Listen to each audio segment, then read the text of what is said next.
श्रेष्ठ बनेंगे, कर्म हमारे श्रेष्ठ बनेंगे जब हम खुद पर गौर करेंगे। कर्म हमारे श्रेष्ठ बनेंगे जब हम खुद पर गौर करेंगे। जैसा कर्म हम करेंगे हमें देख कर और करेंगे। जैसा कर्म हम करेंगे हमें देख कर और करेंगे। कर्म हमारे श्रेष्ठ बनेंगे।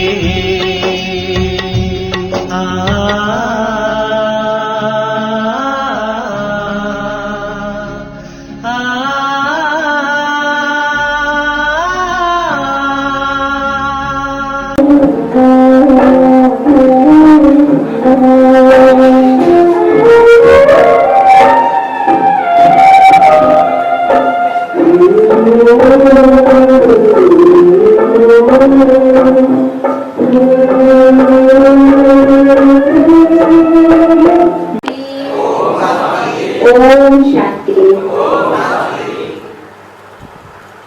आज आप सभी के बीच में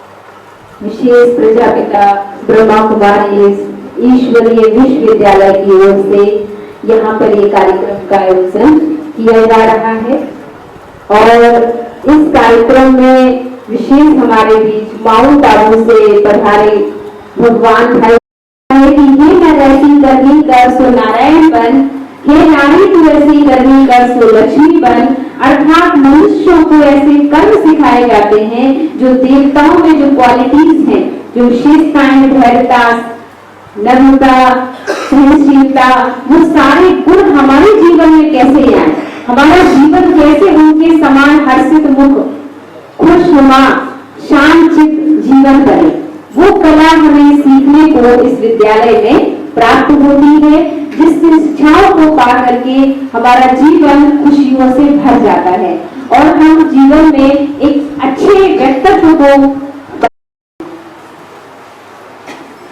बदायूं, सहारनपुर, यहाँ पे काफी सारे यूपी के भी जेल में, नेपाल, अभी नेपाल के भी ऐसे दिखाते नहीं। यहाँ आ जाओ, सामने आ जाओ।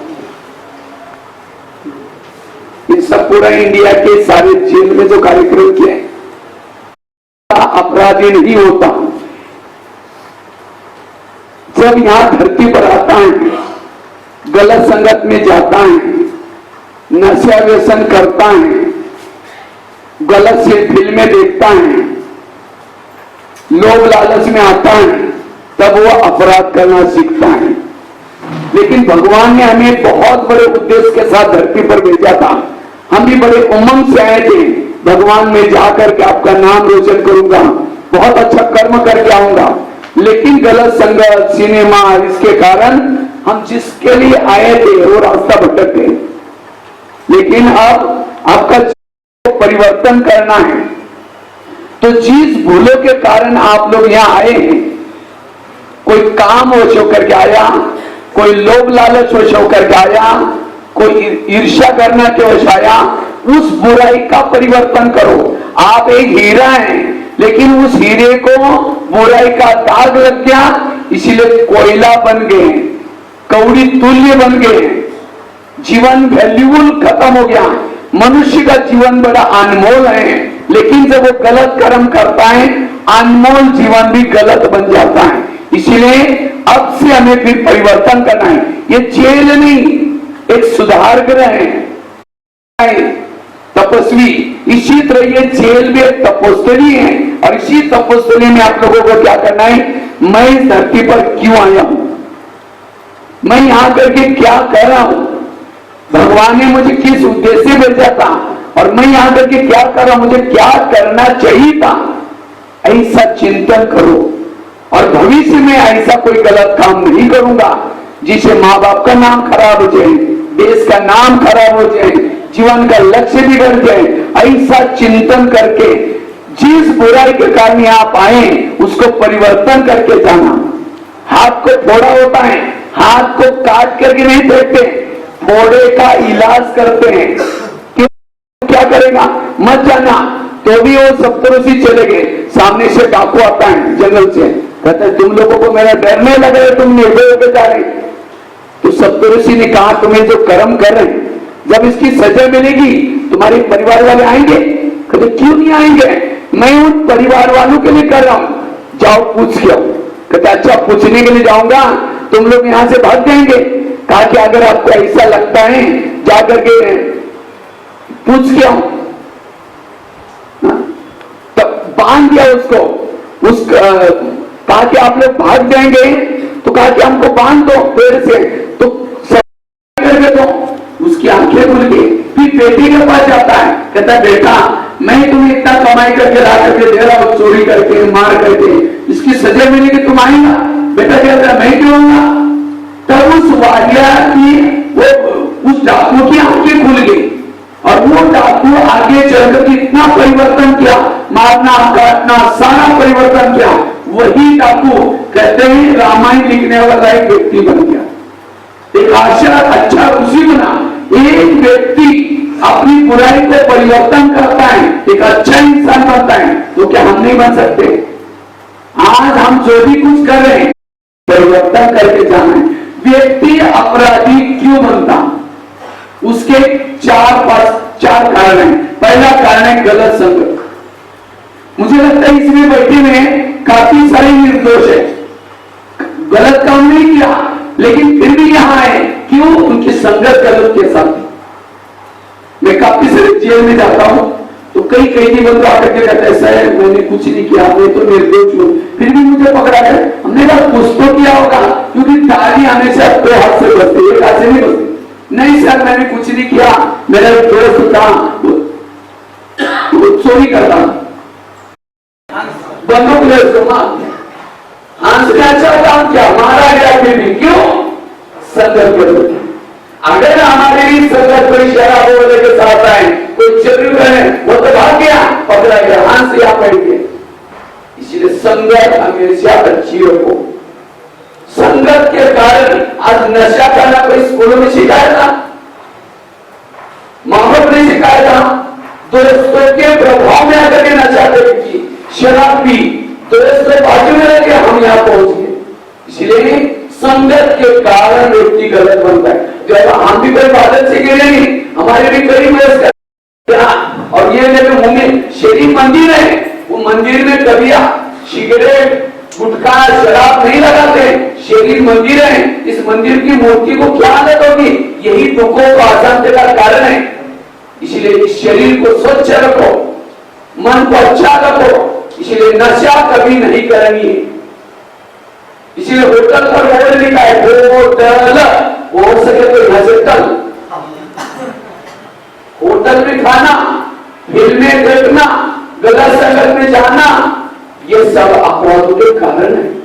इसलिए अपराध से बचना है तो इन चीजों से बचना है। खाने का भी प्रभाव मन पर होता है। जो उसको पानी पीने के लिए कमंडल दिया और सोने का था, वो सोने का कमंडल अपने झोले में डालकर चला गया। अचानक उसको याद है ये तो मैंने गलत काम किया, कहता मैंने कमंडल कैसे चोरी किया? वो वापिस क्या करता है, राजा के पास आया, कहता राजा मेरे से भूल होती। कहते कि क्या हुआ? कि मैं आपका कमंडल में चोरी किया। कोई बात नहीं, आपको अच्छा लगा ना लेके जाओ, लेकिन कहा कि मैंने ऐसा गलत काम कैसे किया? मैंने जिंदगी में सब कुछ छोड़ा था, ये खाना आपका मैंने खाया, उसका मेरे दिमाग के ऊपर प्रभाव पड़ा। किसने बनाया? जिसने बनाया उसको बुलाया, कहते खाना सामान कहां से लाया था? 3-4 दिन पहले एक कारण आपको पता चलेगा। एक 2 व्यक्ति कहीं जा रहे थे, एक बेईमानी करता था, दूसरा ईमानदार था। दोनों से जा रहे थे, बेईमान वालों को एक पैसे का पॉकेट मिल गया। पॉकेट किसको मिलना चाहिए था? ईमानदार को, लेकिन मिला किसको? बेईमान वालों को। आगे गए, ईमानदार के पांव में 2 बड़े-बड़े कांटे चुभ गए, खून हुआ। तो कांटे किसको चुभना चाहिए था? बेईमान वालों को, लेकिन चुभा। ये दृश्य ऊपर से ब्रह्मा विष्णु शंकर देख रहे थे, उनको तो बड़ा बुरा लगा। उन्होंने जिसने दुनिया रुचि उसके पास चले गए, कहते भगवान आपके संसार में नीचे अन्याय हो रहे। भगवान ने कहा ऐसा हो ही नहीं सकता। नहीं अभी हमने देख क्या है, एक अच्छा व्यक्ति था, ईमानदार था, उसको काटे चुके, बेईमान वालों को पैसा। भगवान ने कहा मैं बताता हूं, वो दोनों के पिछले जन्म दिखाए। जो व्यक्ति बेईमानी करता था पिछले जन्म में ईमानदार था और इसी ईमानदार के कारण उसको बहुत बड़ा गिफ्ट प्राइज मिलने वाली थी, इनाम मिलने वाला था। लेकिन जब ईमानदार था, लोगों ने उसको तंग किया, परेशान किया, तो उसको लगता मुझे इतना तंग किया, मैं अगले जन्म में ईमानदार नहीं बनूंगा, और इसलिए क्या बना? बेईमान। जब बेईमानी करना शुरू किया, उसका जो गिफ्ट इनाम कम होते होते एक बटुआ जितना पैसा मिला, वो उसका पाप कम हो जाता, क्योंकि गरीब को मिल गया, उसकी दुआएं मिल गई, पाप कम हो गया। तुमने चुप रहा, अच्छा काम किया। और उस नाविक को पकड़ करके पुलिस लेके जा रहे थे, उसी समय भी चुप रहना चाहिए था, क्योंकि 2 महीने के बाद समुद्र में बड़ा तूफान आने वाला है और उस तूफान में वो मर जाएगा। इसलिए ये प्लान था कि उसको पुलिस वाले पकड़ के लेके जाएंगे, जेल में बंद करेंगे और बाद में छोड़ देंगे, बच जाता। तो देखो भगवान ने जो किया अच्छा ही किया, लेकिन उस व्यक्ति को वर्तमान की चमड़ी से देख रहा था। इसलिए आज आपके साथ जो हुआ, क्यों बंद किया है? भगवान का बहुत बड़ा प्लान है, समाज के लिए कुछ करना है। तो मैं खेती बाड़ी में रहता था, 1 घंटा गांव दूर था, छोटा सा गांव था। जब वहां गांव में गया पढ़ने के लिए, तो टीचर ने कहा पहले क्यों नहीं आए? एक ही छोटी रूम थी, 7 कक्षा इकट्ठी बैठती थी, पढ़ाने वाला टीचर एक ही था। जब वहां गया तो टीचर ने कहा पहले क्यों नहीं आए? हमने कहा सर हमारे घर में पढ़े लिखे नहीं, उनको महत्व नहीं, तो मुझे पढ़ना है। कहा कि ठीक है कल से आओ। जाना शुरू किया, पहले दिन 5वीं कक्षा में बिठाया और कहा कि पहली को सुनाएगा तो भी सुन लेना, दूसरी को सुनाएगी सुन लेना, क्योंकि एक ही टीचर पढ़ाता था। रोज जब जाना शुरू किया, घर वालों ने मना किया आपने पैसा नहीं जाना। हमने कहा पैसे में नहीं मांगूंगा, मैं ऐसे ही पढ़ाऊंगा करूंगा, जब पैसे की जरूरत है छोड़ दूंगा। चीनी डाल करके गरम चावल पर खाता था और कुछ नहीं मेरे पास, सब्जी वगैरह कुछ नहीं। 4 साल ऐसी पढ़ाई किया। आज माउंट आबू में 25,000 लोगों का भोजन बनाने की जिम्मेवारी है, 25,000 लोगों को खाना खिलाता। परिस्थिति के समय अपने आप को संयमित किया, न चोरी की, न गलत रास्ते में गया। कहीं उठ करके कहते सर मेरे पास ये नहीं था इसलिए मैंने चोरी की और कायदे का उल्लंघन किया, फंस गया। परिस्थिति के समय जो संयम में नियम में रहता है उसको भगवान मालामाल करता है। आज राजा हरिश्चंद्र कितनी प्रॉब्लम आई, सत्यता नहीं चोरी, अमर बन गया। इसलिए परिस्थिति के समय संयमित रहना ये जरूरी है। इतना ही नहीं, और भी मेरे जीवन की कई घटनाएं। एक दिन मन में आया मुझे कुछ लेख लिखने, आर्टिकल। मैंने आपको आंखें बंद करने के लिए इसलिए कहा क्योंकि आंखें खोल करके सारा दिन हम दूसरों को देखते हैं, दूसरों के बारे में सोचते हैं। अब इस 3 मिनट के लिए अपनी अंतरात्मा को देखो और चेक करो मेरी अंतरात्मा में किस प्रकार के दाग लगे। गलत संगत का दाग, बड़ों का कहना न मानने का दाग, गलत सिनेमा टीवी देखने का दाग, चोरी करने का दाग, किसी के दोस्त देखने का दाग। तपरोग पार करना है, सद्गुणों की आवश्यकता है, क्योंकि मैं एक साधारण व्यक्ति नहीं हूं, मुझे एक आदर्श व्यक्ति बनना है। आज मेरी बदले लेने की आग बुझ गई। आज मेरा दिमाग बिल्कुल शांत हो गया। मेरे जीवन के कई प्रश्न के उत्तर मुझे मिल गए। मेरे जीवन के वर्तमान के प्रॉब्लम ये मेरे ही कोई ना कोई कर्मों का परिणाम है, इसके लिए कोई व्यक्ति दोषी नहीं है। आज मेरे जीवन में जिन्होंने प्रॉब्लम निर्माण, जीवन में जो कुछ हुआ ये कोई कर्मों का परिणाम था। जो कुछ होगा वो भी अच्छा, जो हो गया वो भी अच्छा, इसलिए मुझे एकदम शांत रहना है। हे भगवान, आप तो कितने दयावान हैं। मैं एक अपराधी था, मैंने जीवन में बहुत सारी भूलें की, तो भी आप मुझे एक अच्छा सुधरने का मौका दे रहे।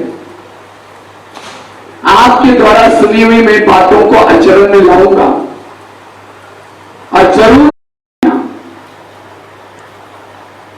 मेरे ही कोई पिछले कर्मों के कारण मैं दुखी बना, इसके अंदर आपका कोई दोष नहीं। समाज समाज का कोई दोष नहीं। अब मुझे अपने आप को परिवर्तन करना है और एक अच्छे इंसान बन करके परिवर्तन करके जाना है। ये तपस्या मेरे लिए बहुत बड़ा वरदान है। मैं बिल्कुल शांत हूं। मैं शरीर के अंदर एक आत्मा के रूप में विराजमान। ये शरीर मेरा एक वस्त्र है। इससे भी पार परम धाम शांति धाम है। परमात्मा पिता भी उसी दुनिया में निवास करता है। अब मैं बुद्धि रूपी नेत्र के द्वारा इस संसार से पार परम धाम में उस परमात्मा को देख रहा हूं। सूर्य के भांति सबके ऊपर दया करने वाले सर्वशक्तिमान मैं उस परमात्मा के बिल्कुल नजदीक हूं। जैसे मैं परमात्मा के नजदीक पहुंचा, मेरी सारी नेगेटिव एनर्जी खत्म होगी।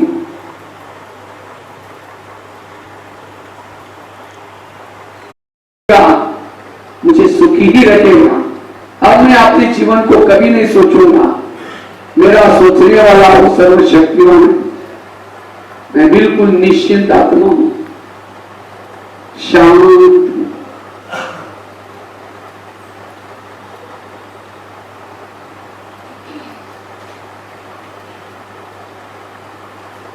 परमात्मा से एनर्जी प्राप्त कर वापिस धीरे धीरे मैं आत्मा अपने शरीर में प्रवेश करती हूं। जैसे मैंने शरीर में प्रवेश किया, मेरी शरीर की सारी कोशिकाएं चार्ज हो गई। मैं एक आत्मा हूं। इस संसार के सारे लोग मेरे भाई हैं। मैं भाइयों के साथ भाईचारे से रहूंगा, नियम संयम में रहूंगा, कभी भी गुस्सा नहीं करूंगा। काम क्रोध लोभ। रोशनी बहन जी, ये सब लोगों ने आप लोगों के विचारों में परिवर्तन के लिए एक हम लोग कार्यक्रम यहाँ चला रहे हैं। हेलो, और इस कार्यक्रम में आप सब लोगों की सहभागिता है, सबको लाभ मिलेगा इससे। तो मैं आशा करता हूँ कि आप सभी लोग पुनः परसों से 3 दिन के लिए यहाँ इस शिविर में आएंगे और इस कार्यक्रम का लाभ उठाएंगे और अपने चरित्र में सबसे बड़ा परिवर्तन लाएंगे। जैसा भी ये ब्रह्म कुमार भाई साहब ने ये बताया कि क्रोध नहीं करना चाहिए। सबसे बड़ा दुश्मन आज क्रोध ही है। क्रोध की वजह से ही सारी घटनाएं घट रही हैं। और मैं तो इस जनपद में 1 साल से हूँ, यहाँ देख रहा हूँ इस जिले की सबसे बड़ी समस्या जो है क्रोध न करिए। और इन्हीं शब्दों के साथ मैं चाहता हूँ कि आपके जीवन में परिवर्तन हो, आप सभी लोग अच्छे से रहें। जेल में भी है तो आपस में देखता हूँ कि प्रतिदिन कोई न कोई पेशी आती है, लड़ाई झगड़ा होता रहता है। इसको आप लोग दूर करें, अपने आप से नशा से दूर रहें। धन्यवाद।